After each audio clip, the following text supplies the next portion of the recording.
Kuhitaji rafiki yangu, Bwana anakuhitaji wewe. Maandiko inatuambia kwamba na Bwana akamwambia ule mwanamke, ule bwana harusi aliyekuwa ameandaa, Bwana akamwambia na nitakuja kwako siku ya leo, nitakuja kutembelea. Lakini cha maajabu, alipofanya maandalishi yake hakuona tena ule aliyemtarajia akikuja.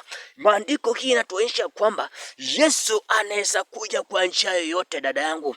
Yesu anaweza kuja kama adui. Yesu anaweza kuja kama bradhaka ambao unamchukia. Yesu anaweza kuja kama mtu ule ambaye hata ndoa yako, uhusiano wenu wa ndoa ilivunjika. Yesu anaweza kuja kama ule mtoto ambao ulimchukia. Yesu anaweza kuja maishani mwako kama adui kabisa, kama wasimu, kama mtu asiyejiweza. Atakuja kama masikini wa mwisho, kwa sababu anataka kujua nafsi yako mwaka huu.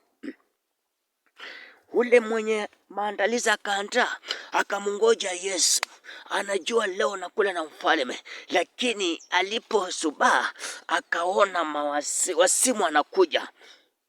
Wasimu huyo anatoka wapi? Anakanyaga meza ya mfalme, ya baba, ya mfalme wa mbinguni. Hiyo meza ndio hii kapeti. Yesu hataki kapeti.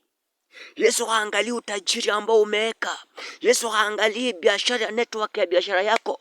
Yesu haangalii usafi wa manguo zako na usafi wa mwili wako.